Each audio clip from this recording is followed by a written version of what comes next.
प्रधानमंत्री नरेंद्र मोदी आज देश भर के जैन जी युवाओं और उनके अभिभावकों के साथ सीधा संवाद करेंगे। इस विशेष कार्यक्रम का उद्देश्य नई पीढ़ी की सोच, आकांक्षाओं, कैरियर, शिक्षा, तकनीकी और राष्ट्र निर्माण में उनकी भूमिका पर चर्चा करना है। देश के संवैधानिक मूल्यों और लोकतांत्रिक सिद्धांतों पर कांग्रेस पार्टी आज राजधानी दिल्ली के विज्ञान भवन में राष्ट्रीय कानूनी सम्मेलन का आयोजन करने जा रही है। इस सम्मेलन को राष्ट्रीय अध्यक्ष मल्लिकार्जुन खड़गे, लोकसभा में विपक्ष के नेता राहुल गांधी संबोधित करेंगे। छत्तीसगढ़ में बिजली की बढ़ती दरों, स्मार्ट मीटर और बढ़े हुए बिजली बिल के मुद्दे पर प्रदेश में सियासी हलचल तेज हो गई है। इन मुद्दों को लेकर विपक्ष सरकार पर लगातार हमलावर है। इसी कड़ी में आज कांग्रेस पार्टी प्रदेश व्यापी प्रदर्शन करेगी। पार्टी कार्यकर्ता बिजली दरों में बढ़ोतरी, स्मार्ट मीटर व्यवस्था और बढ़े हुए बिजली बिलों के विरोध में राज्य भर में प्रदर्शन कर सरकार के खिलाफ अपना विरोध दर्ज कराएंगे। उत्तर प्रदेश के मुख्यमंत्री योगी आदित्यनाथ के आज मेरठ दौरे की संभावना है। प्रस्तावित कार्यक्रम के तहत मुख्यमंत्री नगलामल पहुंच सकते हैं। यहां वे प्राचीन नगलामल मंदिर के सौंदर्यीकरण एवं विकास कार्यों की सौगात देंगे। इस दौरान क्षेत्र के विकास से जुड़े कई अन्य परियोजनाओं की घोषणा भी कर सकते हैं।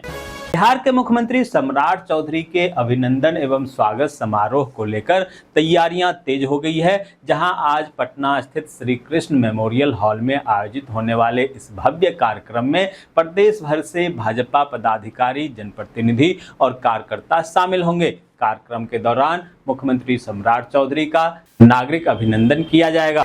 यूपी के वाराणसी में जगतगुरु बालक देवाचार्य की तहरीर पर राहुल गांधी, पप्पू यादव और फैजाबाद सांसद अवधेश प्रसाद के खिलाफ संसद में प्रदर्शन को लेकर मुकदमा दर्ज किया गया है। जहां आरोप लगाया गया है कि प्रदर्शन के दौरान हिंदू संत परंपरा और राम मंदिर के दान का प्रतीकात्मक उपयोग कर धार्मिक भावनाओं को आहत किया गया।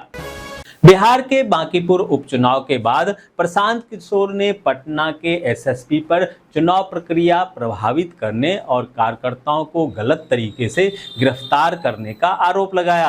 उन्होंने राज्य मुख्य निर्वाचन अधिकारी से शिकायत की है और कहा है कि जरूरत पड़ने पर दिल्ली जाकर मुख्य चुनाव आयुक्त से भी शिकायत की जाएगी।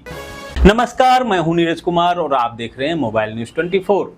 संसद परिसर में संतों ने पप्पू यादव और राहुल गांधी सहित विपक्षी सांसदों की सद्बुद्धि के लिए हवन किया। उन्होंने राजनीतिक स्वार्थ के लिए सनातन धर्म का अपमान न करने की चेतावनी दी। पंजाब के मुख्यमंत्री भगवंत मान सरकार 13 जुलाई 2026 से लागू अध्यादेश को कानूनी रूप देने के लिए the Punjab regulation of fee of unaided educational institution संशोधन विधेयक 2026 पेश करेगी। सरकार का दावा है कि इस फैसले से राज्य के 7800 से अधिक निजी स्कूलों में पढ़ने वाले करीब 32 लाख विद्यार्थियों और उनके अभिभावकों को राहत मिलेगी। कॉमनवेल्थ गेम 2026 में हरियाणा की बेटियों ने इतिहास रचते हुए भारत की झोली में 2 स्वर्ण पदक डाल दिए हैं। जहां विभानी की प्रीति पवार ने शानदार प्रदर्शन करते हुए 54 किलो भार वर्ग में बॉक्सिंग में गोल्ड मेडल जीता है। वहीं दूसरी तरफ विभानी की ही जैस्मिन लंबोरिया ने भारत की झोली में दूसरा गोल्ड मेडल डाला। दोस्तों, आगे बढ़ने से पहले आपसे रिक्वेस्ट है कि अगर आपने अभी तक इस न्यूज़ को लाइक और कमेंट नहीं किया है तो प्लीज़ लाइक और कमेंट कर दीजिए, क्योंकि आपके लाइक और कमेंट का मैं कब से इंतजार कर रहा हूं। और जैसा कि आपको पता है, कमेंट करने वाले लोगों के नाम हम न्यूज़ के लास्ट में बताते हैं, इसलिए न्यूज़ को लास्ट तक जरूर देखिए। उत्तराखंड के सीएम पुष्कर सिंह धामी ने हरिद्वार के गुरुकुल कांगड़ी में युवा शक्ति संवाद सम्मेलन में भाग लिया। उन्होंने कहा, भारत विश्व का सबसे युवा देश है और यहाँ की युवा पीढ़ी सिर्फ सपने देखने वाली नहीं बल्कि उन्हें साकार करने वाली है।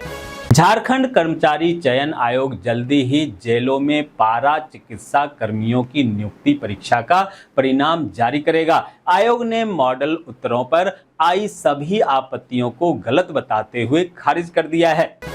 मध्य प्रदेश सरकार के किसान कल्याण और कृषि विकास विभाग ने प्रदेश के किसानों के हितों में 2 महत्वपूर्ण फैसले लिए हैं। एक और खाद वितरण को पारदर्शी बनाने के लिए हाइब्रिड मोड लागू किया गया है, वहीं दूसरी ओर ग्रीष्मकालीन मूंग और उड़द के खरीद की अंतिम तारीख बढ़ाकर किसानों को बड़ी राहत दी है। जम्मू कश्मीर के कुलगांव में हुए हमले के बाद उपराज्यपाल मनोज सिन्हा ने उच्च स्तरीय सुरक्षा बैठक की। उन्हें निष्क्रिय करने, गैर स्थानीय श्रमिकों और अल्पसंख्यकों की सुरक्षा सुनिश्चित करने के निर्देश दिए।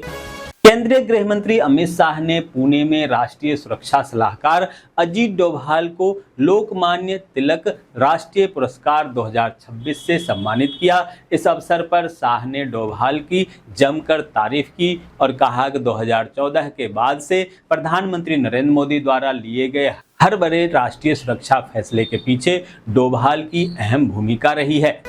राजस्थान विधानसभा का मानसून सत्र 20 अगस्त से प्रारंभ होगा, जिसके 2 सप्ताह चलने की संभावना है। इस सत्र में भजनलाल सरकार समान नागरिक संहिता, यूसीसी विधेयक और पेपर लीक कानून में संशोधन से जुड़ा संवैधानिक संशोधन विधेयक पास करा सकती है।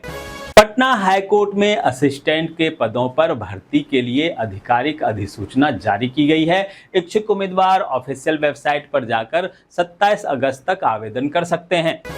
दोस्तों, मैं देख पा रहा हूं कि आप में से बहुत सारे लोगों ने इस न्यूज़ पर लाइक और कमेंट किया है, लेकिन अभी भी कुछ लोग बाकी हैं जिन्होंने न्यूज़ को लाइक और कमेंट नहीं किया है। उनसे भी आग्रह है कि प्लीज़ प्लीज़ प्लीज़ वे भी न्यूज़ को लाइक कर दें, कमेंट कर दें, साथ में शेयर कर दें। और अब बारी है कल के न्यूज़ पर कमेंट करने वाले लोगों के नामों की, और उनके नाम हैं नारायण चौधरी, एसपी सिंह, ईश्वर लाल कटारिया, करुणा चक्रवर्ती, रक्षराम आर्या, ओम प्रकाश गुप्ता, ईश्वरदीन विश्वकर्मा, प्रभु दयाल चौधरी, राजेंद्र केलवा, अशोक कुमार आर्या, एमडी मजहर आलम, संतोष भटनागर, वीरेंद्र कुमार कुशवाहा, दीनबंधु कलसाई, विनोद तिवारी, केशव चंद तिवारी, सुल्तान अंसारी, शिवजी पटेल, केपी तिवारी, सुल्तान शाह मल्लिक, एमडी मजहर आलम, काजल गांगुली।